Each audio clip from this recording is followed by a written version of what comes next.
But In fact, I carried, my wife gave me some balls of BANKU, and unfortunately for me, this man decided to open my bag, and this BANKU was just rolling on the floor. I have to run and then pick my BANKU.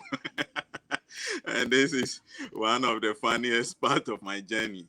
How can you just open everything, including my BANKU, and the BANKU be rolling on the floor? I said, no, this BANKU, I need it. So, Master, let me just go and chase my BANKU. Before I come, another one is also rolling. I have to go for that one as well. So, it can't. okay. Hello, family. So you are welcome back to another episode of News from the Other Side. And today I have a teacher who came on IER, International Expert Resources.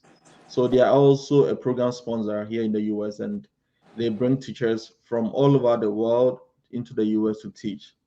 And my guest also came in 2023. He's a science teacher in Wisconsin. Uh, as we proceed, I will allow him to introduce himself. And as usual, I have a series of questions that you may also be willing and wanting to ask. He's going to provide us all the information that you need to assist yourself on this cultural exchange program. So, Mr. Lawrence, I'll leave everything to you. Tell us your name, what you did back home in Ghana, the school that you taught, the subject you taught, and any other thing that you want us to know in the introduction section of this interview. All right. So, I say hi to your viewers and everyone. My name is Lawrence Zogli. Like you rightly mentioned, I am a teacher. I was teaching at St. Rosie's Senior High School in Akwetia. I was a chemistry teacher then, and I decided to also participate in extra, how do you call it? This exchange program, the cultural exchange program. Fortunately, I Exchange program. was Okay. given the offer in a school in Wisconsin. I applied through IER, so they brought me here. For now, that is what I can say. In actual fact, I'm teaching science. I'm not teaching chemistry here because the offer they gave me was a science school, and I'm in the middle school right now, currently teaching the middle school. Yeah. Okay. All right. And how did you get to hear of this exchange program? Of course, yes, we all explore. I mean, when you are looking for opportunity to travel outside and then see what is happening, or you hear a good news about what is happening outside your country, you also would want to explore. So definitely that is what I also decided to do, to explore and see what is happening in the other side of the world. So I also decided to go into the net and then search for the requirements and all that. And I realized that per the requirement displayed out there on their website, I am also qualified. So I decided to put in the application. And lo and behold, I landed myself in America, and to be precise, in Wisconsin State, the only state in America. Yeah. Okay. So, Yeah. all right. So, can you tell I'm us, sure did you apply yourself, to you're any envious other? about. I'm sure you're envious about Wisconsin. I don't want to brag anyway. I'll never be envious about a small state. Yeah, It's too anyway. cold up there, so I'll never envy that. All right. So, did you apply to any other program sponsors apart from IER? Yeah, on the brighter note, I think I didn't start with IER. I must be honest. I applied through three other agencies, sponsors. The first one I tried it was EPI, that is International something expert something. Yeah, EPI, and fortunately, they actually navigated me through the processes until I got to the approved stage. It was hectic, but I sailed through to get to the how do you call it? To get to the approved stage. They actually gave me 2 schools. The first one honestly didn't work because I had no clue how the interview was going to be. So it didn't work, and I realized that it was my fault. The second one, they interviewed me. In fact, that interview, personally, I believed I did very well, except that I was in haste because the notice came too late for me to enter into the interview room. So I was just rushing, and then you could see that even the principal realized that I was even panting because I was driving to a place, and then I think they sent an email. They realized I'm not reading the email, so they called me directly because of the urgency of it. So I have to drive all the way back, quickly put on my dress, and then well, the principal nodded her head in affirmation that yes, I'm really doing well. So I had all the hope that I was going to be given the offer. I waited for more than 2 weeks and nothing came out. I said, well, maybe that is not my time. So I just left it the way it is. So that is what actually forced me to try other sponsors apart from the EPI. So I did that of Faces as well. And Faces also got me to the approved stage. Even through the hectic processes, I did that. And one of their main requirements, I don't know where that requirement is coming from, driver's license, which I did have. But without driver's license, at the time, I don't know whether they have changed their requirement today, but I realized that if you don't have driver's license, you can't get to the approved stage with Faces. But I tried, and then I got to the approved stage, and in fact the screening went well. Each time they screen me, they really like my credentials, so it actually they actually educated me as well. So I think Faces is okay, except that I didn't even get a single interview from Faces. For EPI, I had 2. Faces, nothing. Okay. And last but not the least, which also forced me to do that of IER, is IAG, where I actually met my good friend Yaobuachi, who is seated here today. So I think that day that IAG also got me an interview. I navigated through and then got to the approved stage as well. And they also gave me a whole school interview. I did the interview all right. And I realized there is a name that sounds like a Ghanaian. Yao Boachi. I said, no, let me contact this guy because I realized that day he also had an interview. So whilst I was waiting for the school to give me the offer I'm not getting, I have to call the Ghanaian and find out how his interview went. And lo and behold, he affirmed that he has been given an offer. I said, oh, then these people are sidelining me again. So it wasn't that easy. Honestly, it's not easy. The application and all that. So those of us who think, oh, you just do it one day and then off you go, you get your offer. It is not easy like that. So looking at the chronicle of what I'm saying, it means that it wasn't just a day. I tried several times. At a point, I almost gave up and decided to look at UK, some schools in UK. But UK is actually not a place I wanted. So I decided to come back and then look at another sponsor. And then I tried IER. And interestingly, IER screened me, and I got to the approved stage. Something mysterious happened. At the latter part of the year, I realized that the they are, how do you call it? I realized that the school year was getting to an end. So I told myself I'm going to look at next year as well. So somewhere in July, which is weird. Normally they don't interview teachers in July, especially ending part of July, because the school year starts in July and then some start in August.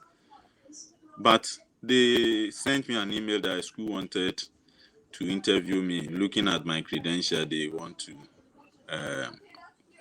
me they want to have interview with me, and then I gave them a go ahead. So I did my interview on 27th July, and then on the 1st August I was given the offer.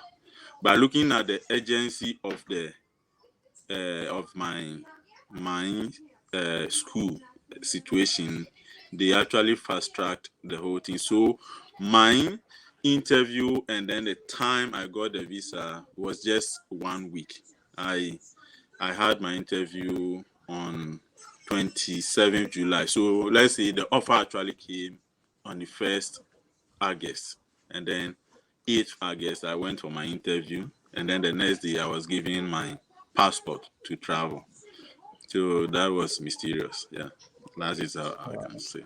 It was just short, which is not common. Okay. Yeah. So good. So can we allocate some of the breakthroughs to a divine intervention, or because you said you had applied to several agencies for quite a number of times, but you still couldn't get it.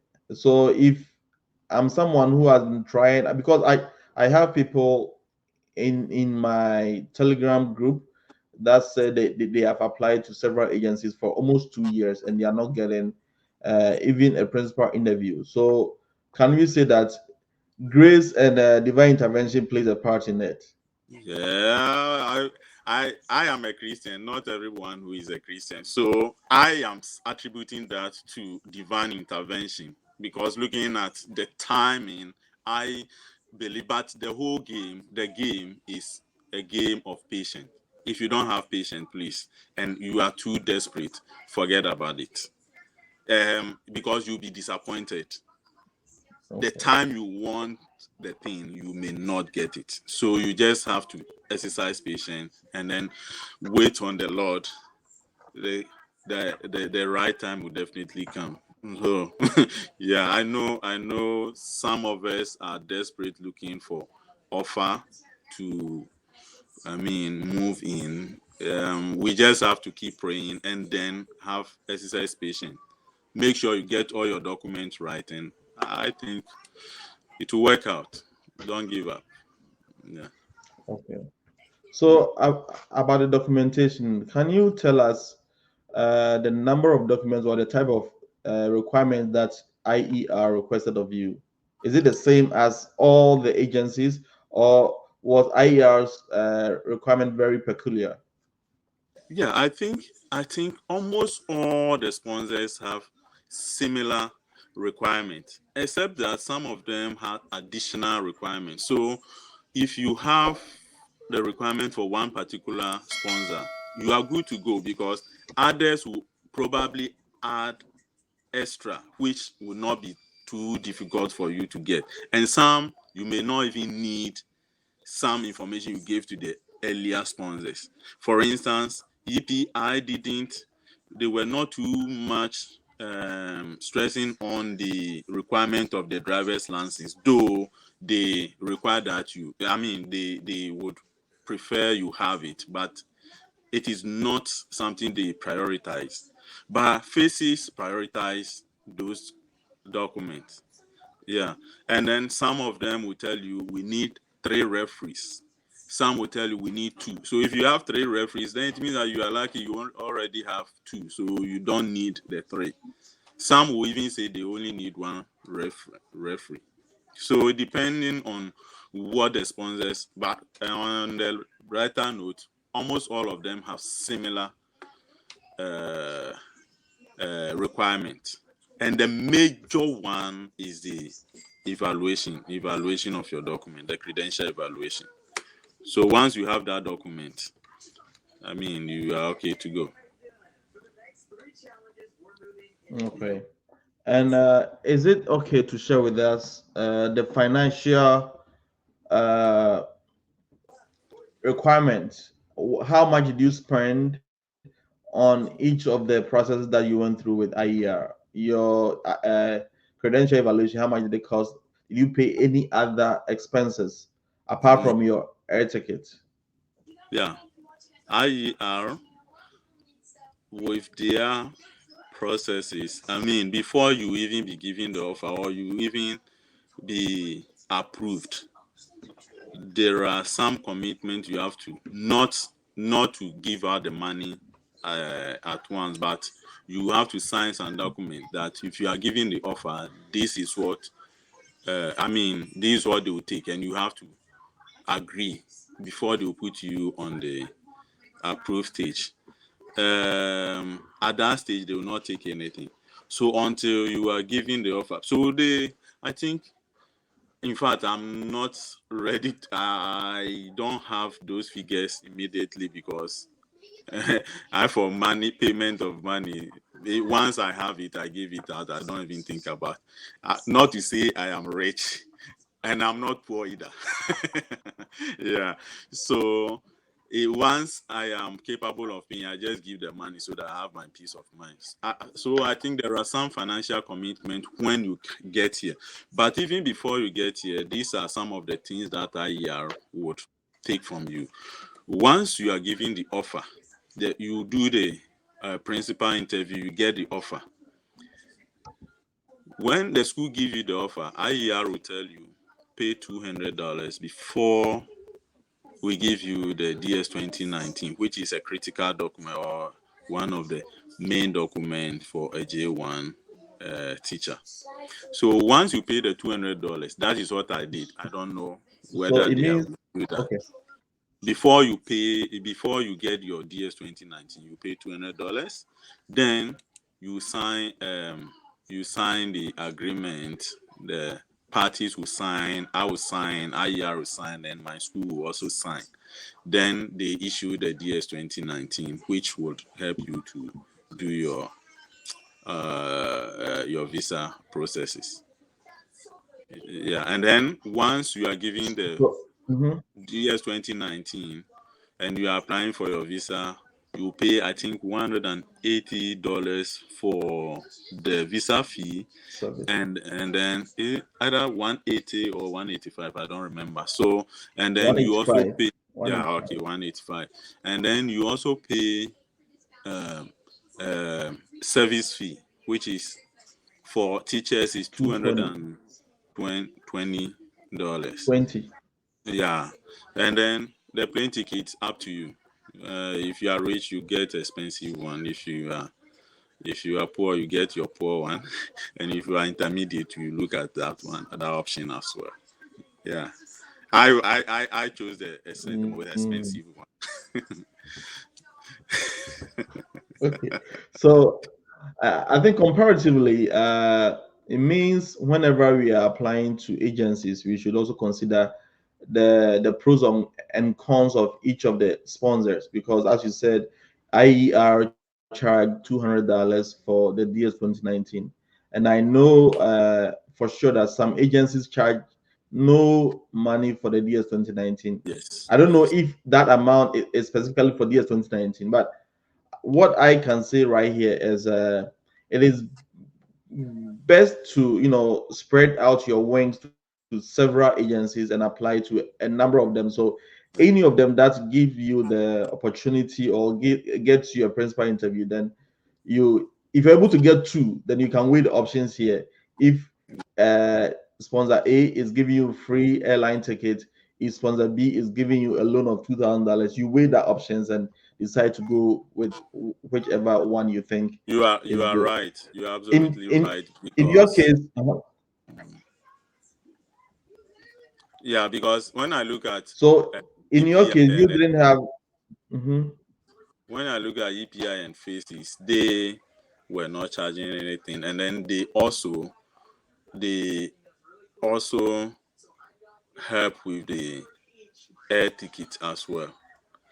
My sponsors are equally good. Okay. They are really good. I must be honest. So far, I've not encountered any problem with regard to what they have done for me. Even though someone will look at it as, oh well, this one is a bit expensive. Yeah, it's expensive, and they have actually brought me here. So I am not in any way trying to, even looking at my sponsors, others are even more expensive than mine. Like, so like you are saying, if you Yeah. have the options between two, you look at what they do for their members, and then you just select whichever you want. Okay. Okay, good. So now let's move back to the point when you got that congratulatory message that you've passed through the PI, the principal interview. What was the feeling? Yeah, I mean, something that you are yearning for. Obviously, what will be your feeling as well? This question goes back to you. Honestly, I was so excited because it's something that I I will cry. dreamt. I will really cry. I don't want to talk about that yet, but yeah, in fact, honestly, looking at, I mean, the feeling, I don't want to talk about that yet because looking at the chronicle of what I have, just, I mean, the feeling was great. I mean, I was so excited. I mean, I didn't even want to share it with anybody because people will be asking, "Hey, how did you get it?" But looking at the chronic, you see that it's not just a one-day affair. So when you tell them, my colleagues, they may not understand. I mean, what you went through. Someone can just do it today and then will be giving the offer. Bingo. And I mean, so it's not just one day affair. Patience is the game. Patience is the game. Yeah. And then you keep praying as well. Okay. So now let's begin with the whole relocation process.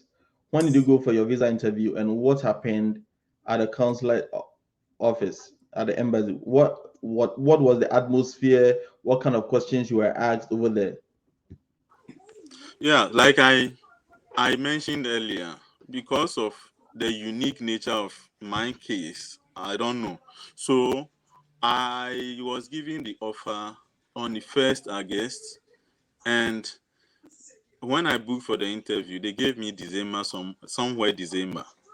And I wrote to the sponsors, IER, and they told me no, December won't work. So I should apply for an expedite date. So they not doing, they were actually expecting, I mean, they were expecting me to wait for them to give me a document to request for the emergency, which I didn't understand. I mean, I didn't understand their point. I mean, because I was a novice in that regard, I didn't know they were expecting me to wait for the school and IER to send me a document. So I went ahead to request for expedite date. On the I I booked for the appointment on that same August because I knew about the processes. So when I got my DS 2019, that same day I booked for the interview and then did everything on 1st August. This very day they gave me the offer. But what happened was because I wrote to them and they said the December won't work, I have to request for expedite. So I did it without IER and others knowing. So I requested for the expedite, and IER, I wrote to them that I requested for the expedite. And he said, how? I should have waited for them to give me a document for the emergency date. So in fact, they actually put me into a state of fear. So I didn't know whether my expedite date would work. And if it doesn't work, it means that I will not even come because December, they will not accept the December. They will have to look for someone else to replace me. So on the 3rd, I got the expedite date approval. Mm-hmm. So the consular, the embassy gave me the option. So the first date that appeared was, I think, 8th August. So I booked for 8th August, and then I went for the interview. That day when I went, I mean, it was just a normal conversation. In fact, they only asked me what am I going to do, what subject am I going to teach, and which grade am I going to teach. Do I know the J1 rules? And I think these are the. So once they asked and then I answered those questions, then he handed over the document that spells out your rights and responsibilities in America. And then he gave it to me. Your visa is approved.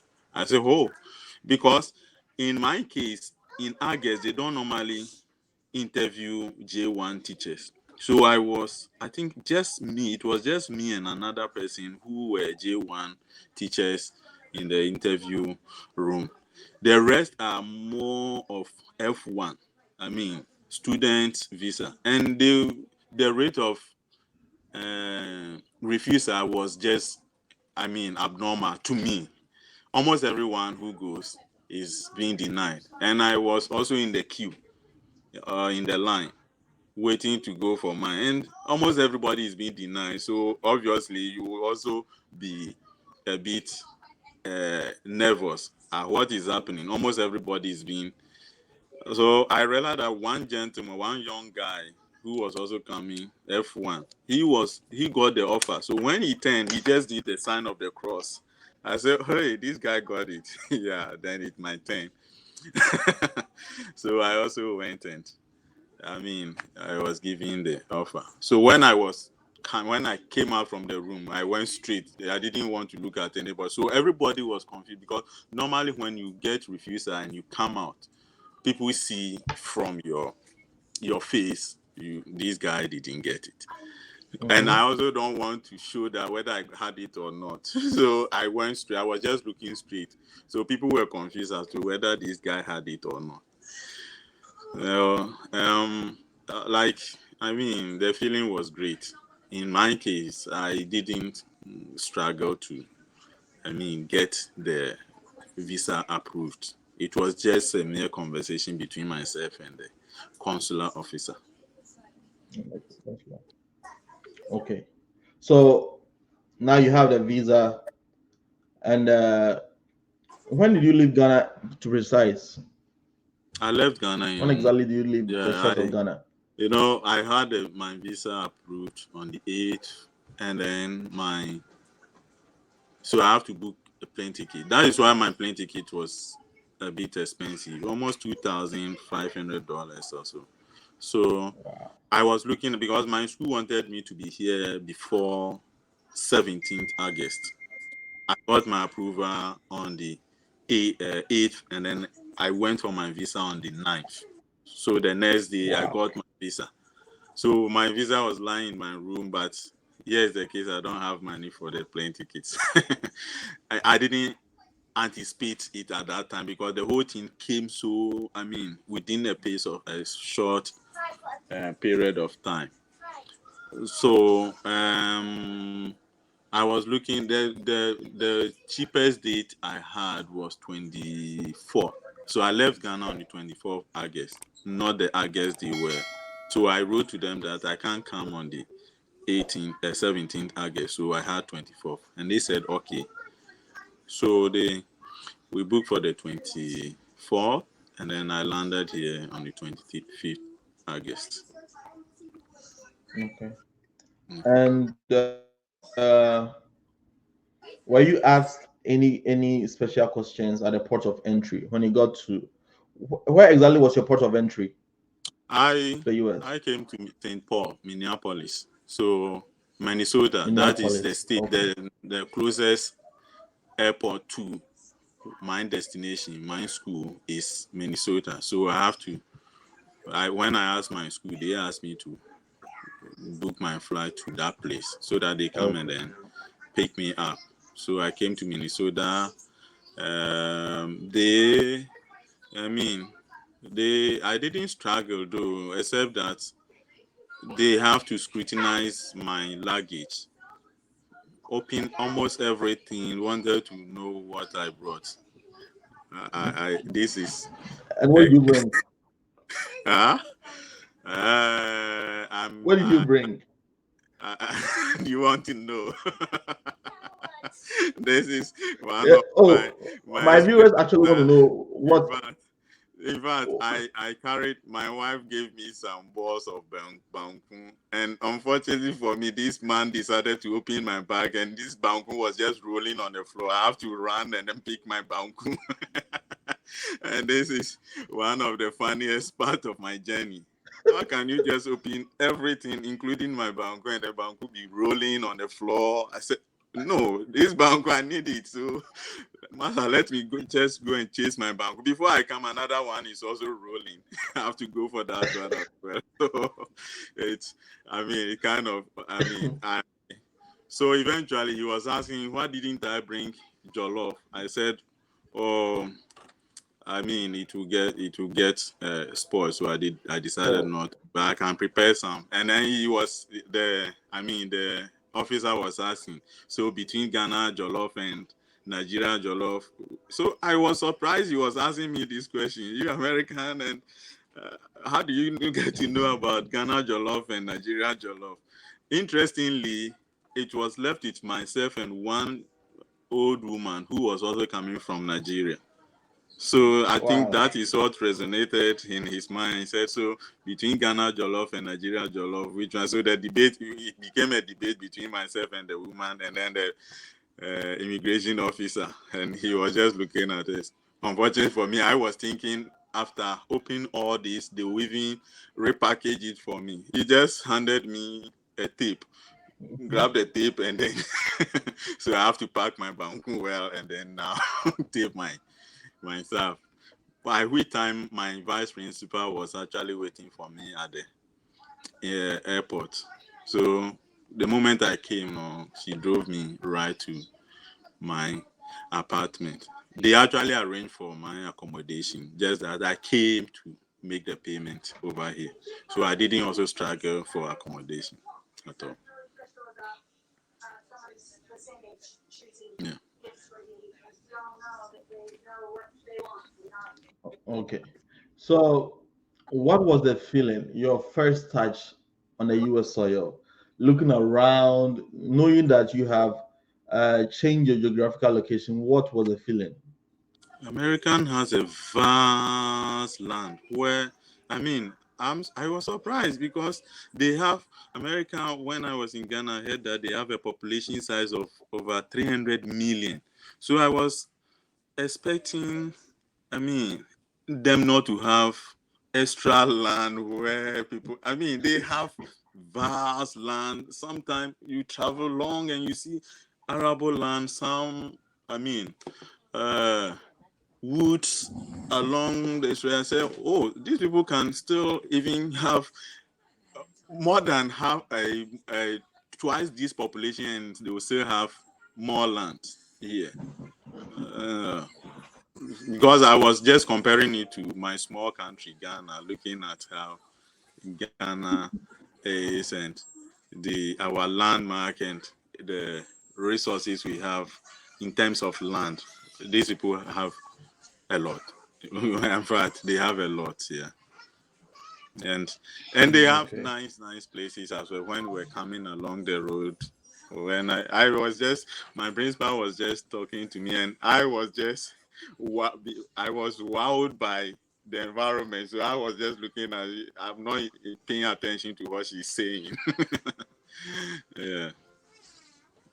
And you were in Ghana and you coming to the United States. How did you get yourself an accommodation? Because we've had so many people complain about how to secure an accommodation before even arriving. How was your case like? Did you have any person in the States who arranged or procured an apartment for you? Or did the school provide anything for you like that? Or did your sponsors arrange an apartment for you? How was yours like? Yeah. No, like I mentioned earlier, when my offer came, when I got the offer, my principal started communicating with me.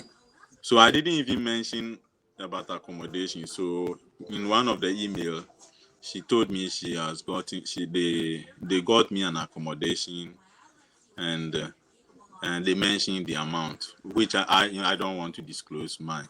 I mean, they mentioned the amount, and then so quickly I have to ask her, how do I get it paid over there, because I'm in Ghana. I don't know how to send the money to them.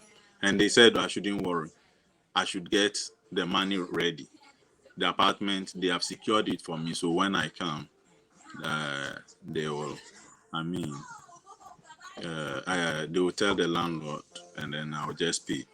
So she told me I have to pay security deposit, and then that August amount.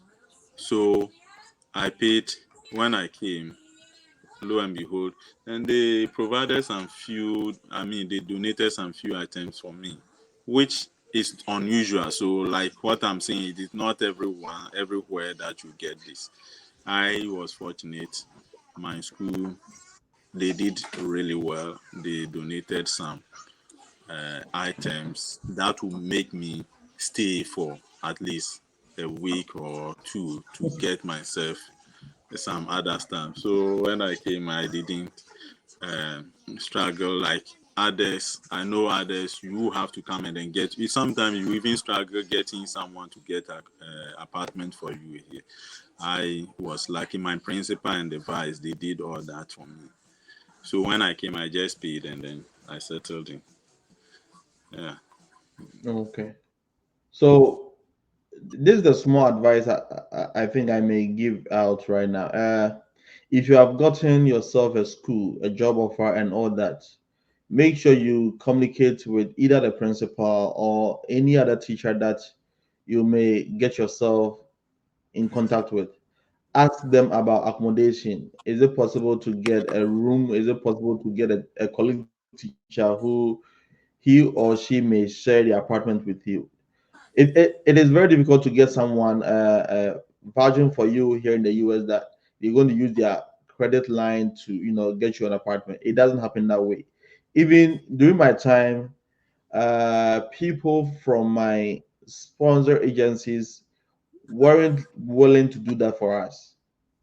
So if possible, communicate with your principal. The principals, since they are part of the community, can procure a place, if not permanent, a temporary place for you to put your head for a week or two, so that you can find your way out in some few days. So communicate with the principals, and if you can get yourself in touch with any other teacher, you can do that as well. I don't know if you have any other strategy of getting yourself an accommodation that you can share with the viewers. Yeah, yeah. So like you are saying, you are very right. I mean, accommodation issue is not your sponsor's issue. Neither is it the school's responsibility. They don't care how you come in. But if you make them know that you are struggling with that, I tell you, they will be more than willing. They can, I mean, especially the school. I mean, talk to the school, get the principal's email, and then tell the principal this is the case. Please, you don't tell them to pay for you. You are looking for accommodation to pay. So just let them know you are struggling. They can just tell even the staff, and then some of the staff members might know places where there are accommodations that they can arrange for you. If you come and you feel you don't like it, fine, you can go and then get a new accommodation. In my case, for instance, because my principals have been very proactive, I mean, even this year they have hired two more teachers from, I think, Ghana, and they are really doing well. I saw that, I realized that okay, maybe that is what they did in my case. Our group email page, I mean, they were soliciting for people who could support the with accommodation for the new J1 teachers coming, and the response they got were very good. Now those teachers have gotten their accommodation and they made arrangement to send their money. Some had people here to pay on their behalf so that when they come they will remit them. So you don't hesitate contacting your principal when you have accommodation issue, because you can't come in with that. When you come, you'll be stranded. Honestly, you don't know what to do. I know of a friend who came in. He did not get accommodation arrangement, but he came and then lodged at hotel for 2 days and then went round looking for. It is not easy for that one. It's not easy, but he was fortunate to get accommodation and he moved out of the hotel. Otherwise, you stay in the hotel for a long period, and that is very costly. You need to cover a lot of money to pay for your accommodation. Yeah. Okay. So, So like you rightly said, we should make sure we contact our schools and then they can help. okay. Sponsors, as for the sponsors, they are dealing with so many people. Don't think you are the only one they are dealing with. They have a lot. So sometimes your issue cry, they will put it somewhere. They will forget. Not that they are not ready to assist you, just that they have a bunch of people they are dealing with. So I will encourage everybody who get the offer to contact their school rather than the sponsors. But if you become worse, then you And look I for know. another Mhm. sponsor. Okay. So I know apart from accommodation, transportation is another very big issue of many J1 teachers. So how did yours happen? How did you get yourself an accommodation? Did you sleep on the school campus? What did you do? Did you sleep on trees or what? How did you get yourself a transportation from school to home, from home to school? Or did you get yourself a bicycle, to be moving from one point to the other? I'm How not. was your I'm. transportation like? I'm not sure you are trying to tell me that I'm a monkey. Well, I'm not. Yeah. So I had, Your like transportation. I said, yeah, I got my apartment. From my apartment to the school is about 15 minutes drive, not walk. 15-minute drive. Wow. So fortunately, the community that I live in, my vice principal lived there too, and my principal also live in that same community. So my vice was asking. She told me they don't have public transport like in the bigger Transport. cities. Yeah, transport like the bigger cities. So I I was fortunate. My vice principal, offered to give me a ride to school and then back. So she gave me the option between she and then the principal herself. Which one do I want? Then I said, "Oh, you have picked me, so I think I'm okay with you." And she told me she doesn't get to school earlier than the time she has actually marked for herself. My principal goes to school. She's early. She is an early person, so she goes to school early. So I asked her what time does the school start, and then what time do you expect to arrive in the school.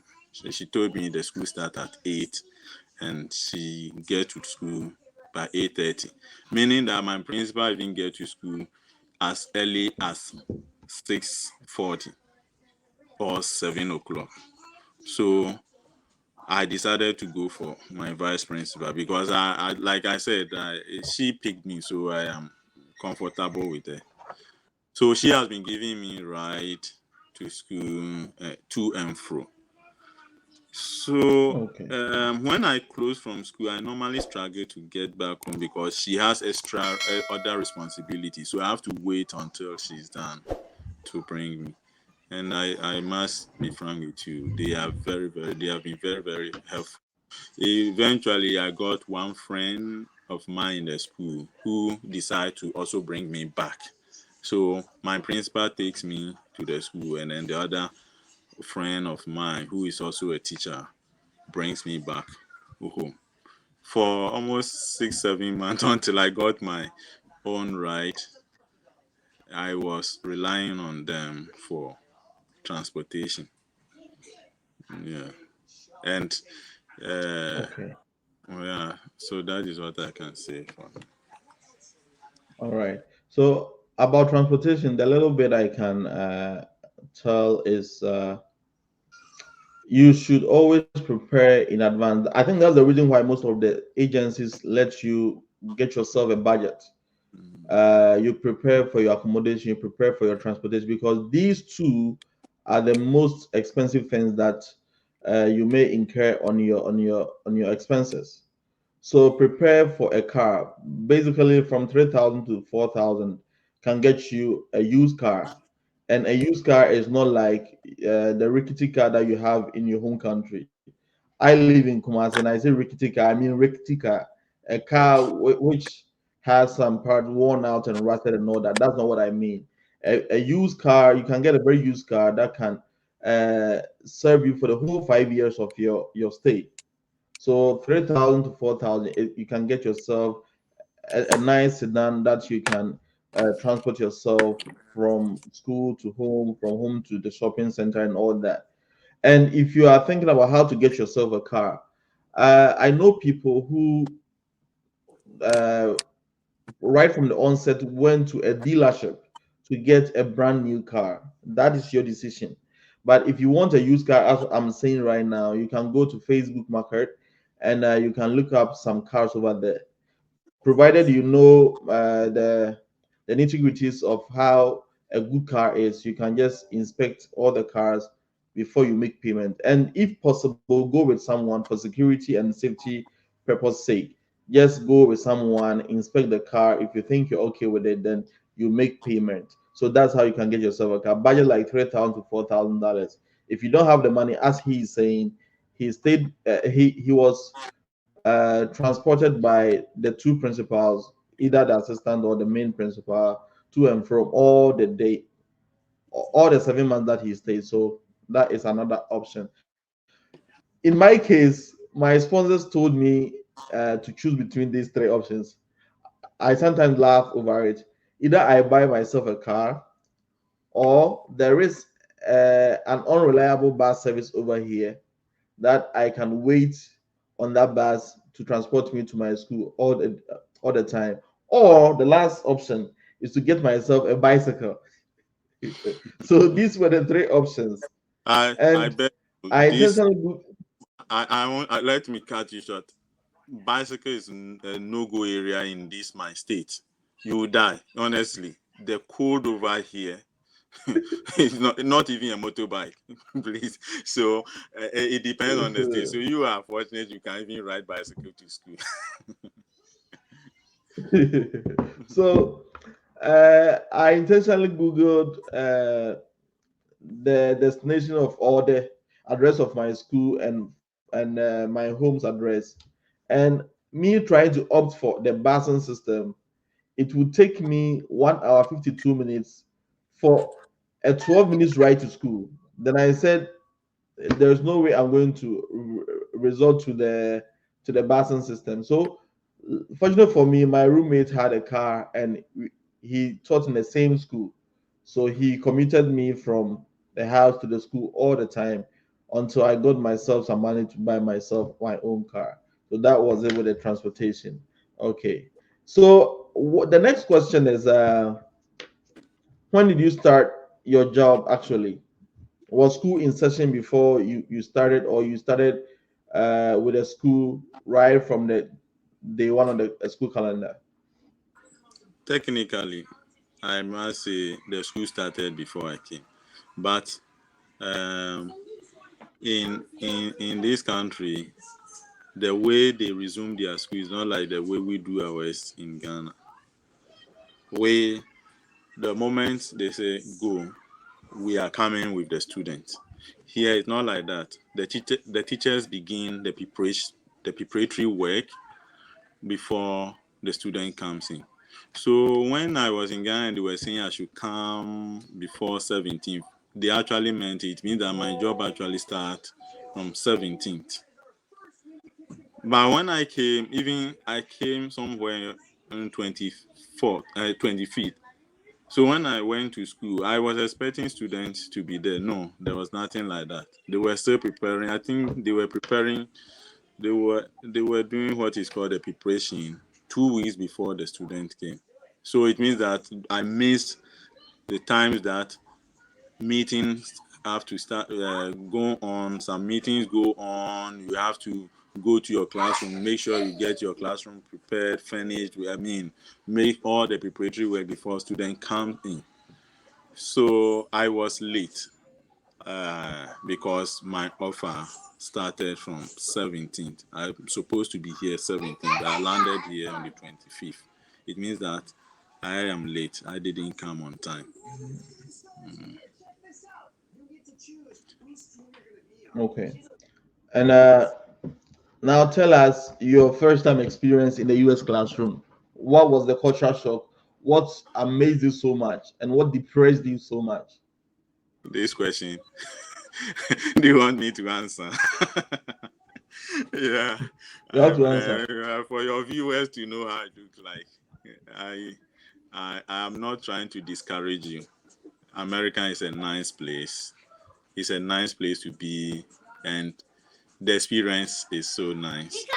But please lower your expectations. Don't come and say you are coming to bombard the kind of thing. I was a chemistry teacher in St. Rose's. I said it earlier. And the kind of things I was teaching, I mean, when students are moving along, I get excited. The cultural shock alone almost got me returned to Ghana.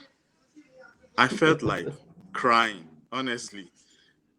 I'm not, the kids are amazing. They are amazing kids, but they are, I mean, the way they do their things here, if you are not careful, when you think you are the best teacher ever in Ghana, when you come here, if you are not careful, you run away. At a point, there was an incident that happened. I mean, almost everybody was just talking, doing whatever they like. And the moment you say, hey, will you guys stop? Why are you yelling at us? So, student telling you, why are you yelling at me when you actually want the student's attention? I mean, it's so at a point I felt like, no, I just have to give up. So my period was not over at the time, so I went and sat down. That is where I even gave them the room. I sat down. I shouldn't have done that, and that was my worst experience ever with the kids. I went and sat down and said, "Go ahead and do what you were doing," and and that even gingered them. I mean, they felt I am defeated, so they decided to do whatever they like, and they were just, I mean, this one was just screaming here, this one was touching this one. So they continued, and I was thinking these guys will stop, and I felt like, hey, when there's an external officer coming and these kids are doing this, they will say, no, I'm not doing my best. And that is not why I came here. I thought I was coming to just help kids also come up the way I was doing it in Ghana. But this case will not. There was a student, I just said, hey, will you do this work for me? No, I'm not going to do that. I'm not going to do that. Then why are you in the class in the first place? If you're not, because that is why you are here. I'm not going to There is another student that said, hey, I've not received your work. Will you turn in your work? Let me be. That was the response from the student. So I just look at them and I said, no, I don't think this is where I want to come. But so with the guidance of one of the special education teacher, he was very, very helpful in my class. I don't want to mention names here. And then other colleague of mine he also came in and said, hey, this is what you should be doing in terms of behavior issue. And then I also went to the principal as well and told her, this is my situation. I didn't want her to come and then meet this ugly situation and say, no, I'm not doing my best. So she came and then true be told, when the day she was in the class, the kids were so silent. But the principal also realized that yes, I was doing my best in terms of the content I was giving. She really enjoyed the lesson, and so that is what actually got her to pay more attention to me with some ways of handling the kids, because they know the kids, how the kids can be noisy and then all that. So they were giving me some guidance, and it was nice. I mean, later on I realized kids were really really nice, except that for the way they behave. In fact, if you should consider that for your first 2-3 months, you go back. You can't. But if you continue, if you pursue and the thing is not working, I bet you go back. Because I was looking at that option to see if after a few months I see that no, the thing is not working. I don't think I can handle it, because the kids were giving me troubles. If I say troubles, I mean troubles. I have never had any, excuse me to say, ugly situation like that in Ghana. So I felt I must I must just give up and then let them handle their kids. But the kids are really amazing. They are really amazing. When I got to know how they do their things, and then uh, what is expected of me, what I should also do to properly engage them. When you engage them, they will not have their way. And then when you if you step, you stamp your feet on the ground, they will always abide by your rules and your dictates. Okay.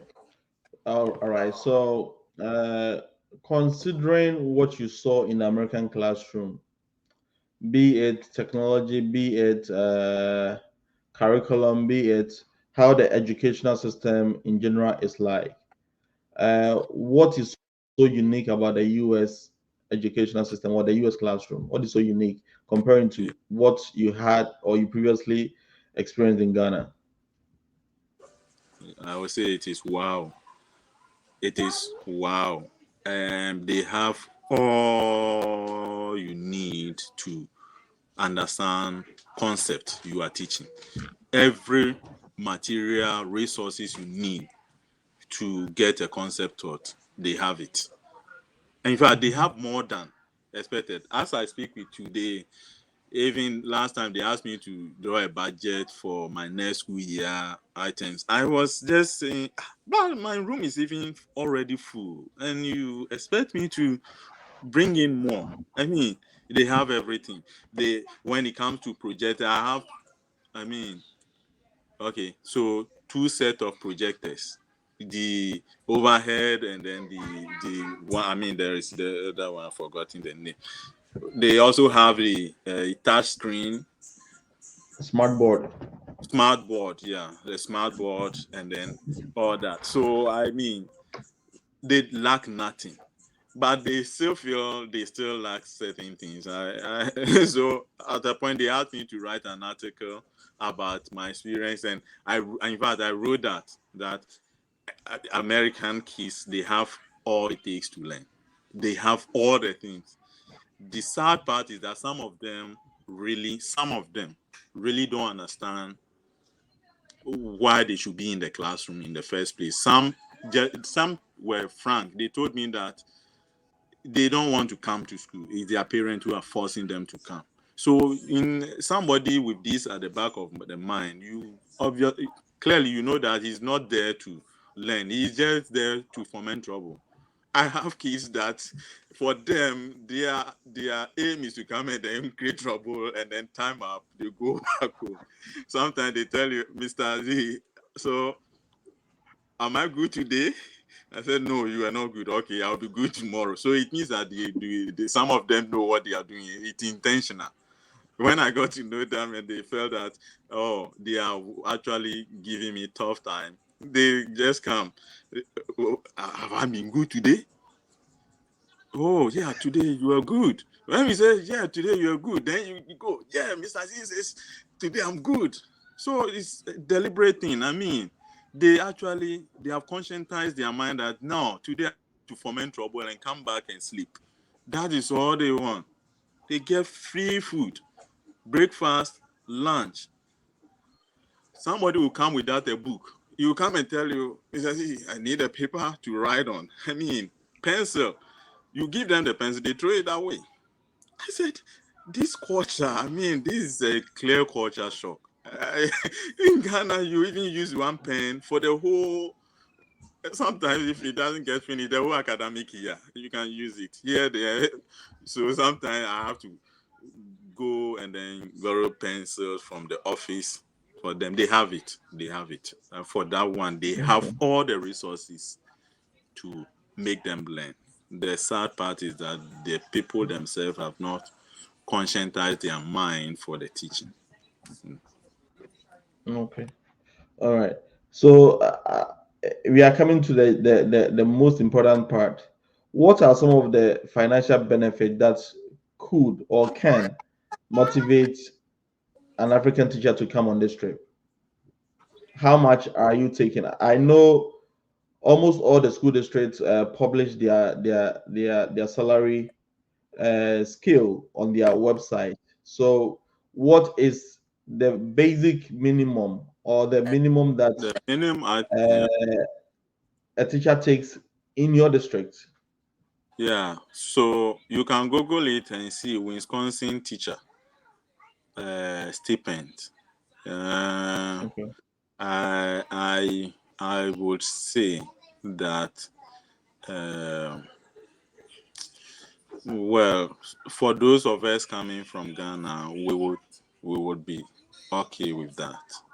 But if you are, in fact, using that money here, it is not anything you can. I mean, actually, it's I don't know how to put it. The minimum in my school, for instance, is I think if not 39,000 per annum, that would be 40,000 per annum. Yeah. 40,000. So yeah, 40,000 per annum. Let's say even if it is 40,000 per annum, just divide that by 12. That will give you around um 3,000 plus $3,000. Yeah, if you are in Okay. Ghana, oh, 3,000 can do a lot. It is true. But when you are here, your rent, if you are not lucky and you don't get a rent that is more affordable, your rent alone can swallow almost half of it. Your feeding, I would say feeding is not that me to me, but people are still complaining about feeding. But I think $200 should take you through the month. Okay. Rent, let's say you give yourself about $600 to $1,000 in my area. So don't get me wrong. Other places it's expensive. I mean in this area, you can also get it as low as it depends. If you are lucky, you can get, which is in rare cases, get something around 300, 400. But it's not common. So you just make your mind that 600 to 1,000, you get a nice place to live. Because my area is a bit cheap to live in. And Okay. the other expense, utility, like your internet services, your what else? Electricity, your gas. Here it gets cold, especially in the winter.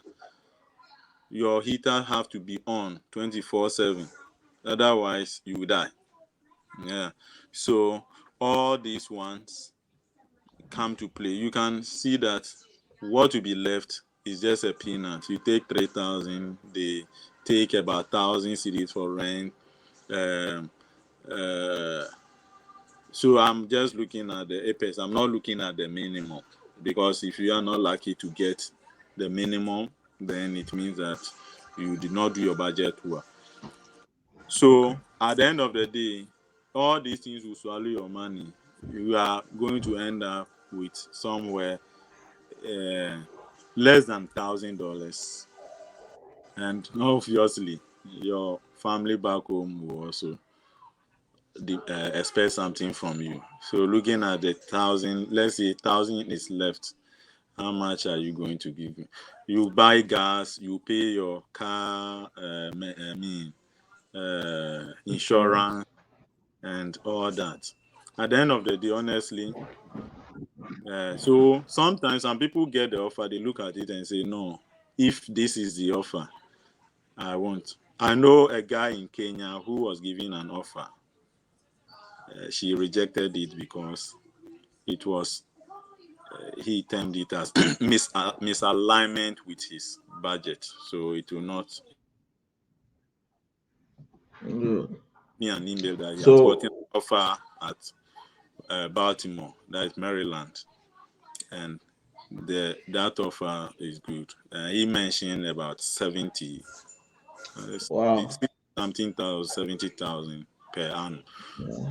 Yeah, so it depends, and then your qualification also counts, or will also make your salary go up a little bit. So, well, you can start at a point, and then eventually you can move on. Okay. All right.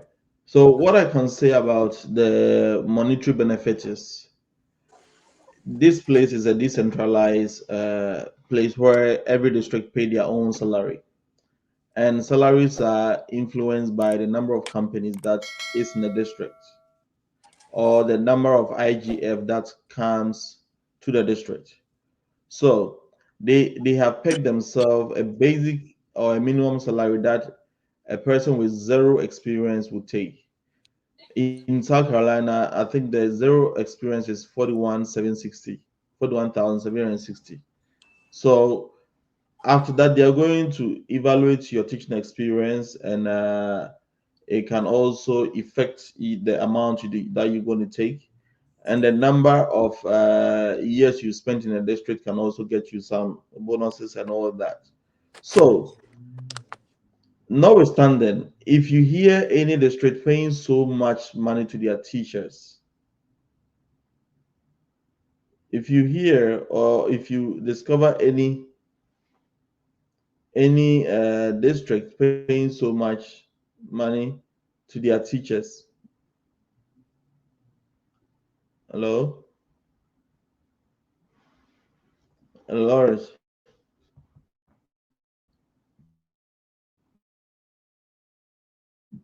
Okay. hello, Lawrence, can you hear me? Yeah. So Yeah, what I I can was hear you. saying is, if any viewer out there is considering two states or two different districts, it is a good idea. Make sure you evaluate the or the options that you have and the amount they are paying to their teachers. I know some states like Florida pay so much to their teachers, but their per annum salary is spread among 10 months, not 12 months in Florida. So if you are getting 70,000 per year, it will be divided by 10,000, 10 months. And that's what you're going to get. Every month is going to be like 7,000, excluding taxes. So weigh all the options. Some states don't take two types of tax, the federal tax and the state tax. So you can consider all these before you select from a number of options that you have. So that is it for the salary. Now, are you going to advise anybody to come on this journey?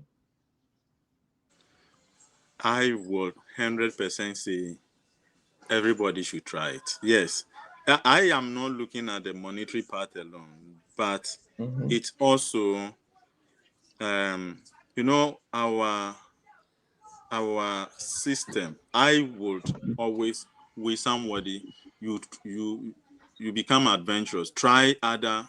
In fact, the credential that it will give you is enormous. At least you teaching in the United States of America put you in a certain pedestal. at least. Mhm. If not for anything, at least you have had experience in teaching in America. You can also move on to another place if you so wish. But I would want especially every Ghanaian to participate in this journey. It's a nice. In fact, coming here made me unlearn a lot of things, and then I'm learning new things. Handling Ghanaian kids was super easy compared to handling kids over here. So if let's say you are in Ghana, we are in Ghana, and we think, oh, that is how every child is brought. We can control every child the way we want. My brother or my sister, it is never true. I have to unlearn, eschew my pride, and then come to the level of these small kids to actually tell me that, hey, this is how we do our things here. So I have to, but not to say you are. Uh, I mean, you are You are giving your incompetent. you are incompetent, but you must really learn how to be patient, handle keys of this nature.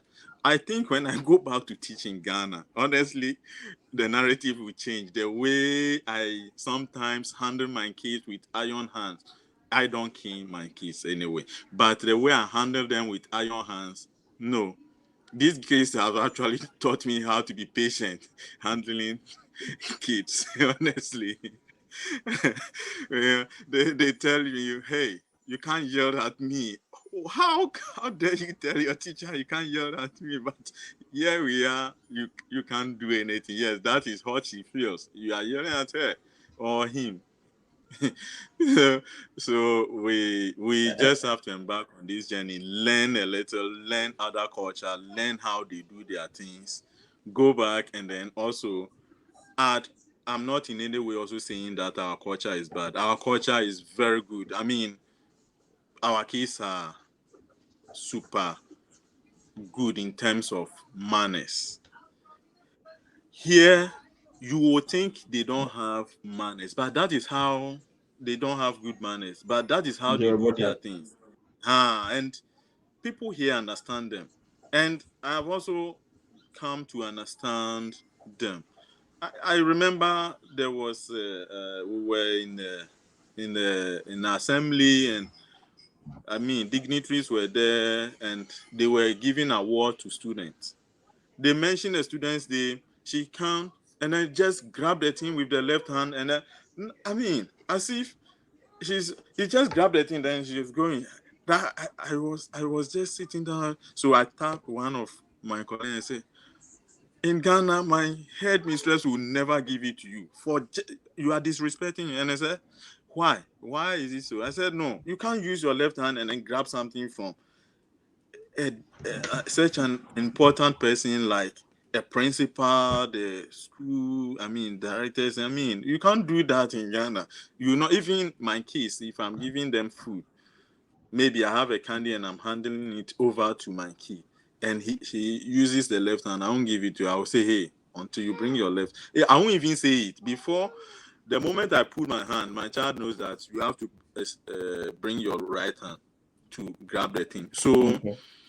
everybody should come on board. Let's learn how to appreciate other culture, and so we don't always say these people culture is bad and that culture. Just let's blend it and look at the possibilities. I have a family member who was growing up. He was a kid, and I I insisted that she was trying to be a left-handed person. I insisted that no, I won't allow her to be a left-handed person because I feel like she might become used to the, even though I know we have some Ghanaians who use left hand to do a lot of things. But today, I even regret doing that because I didn't expect small children grabbing things from the authorities with their left. Okay. So that is the little I can say. I want everybody to come on board, Okay. learn about this All rich right. culture. Go back. Okay. So we thank you so much, Mr. Lawrence Zogli.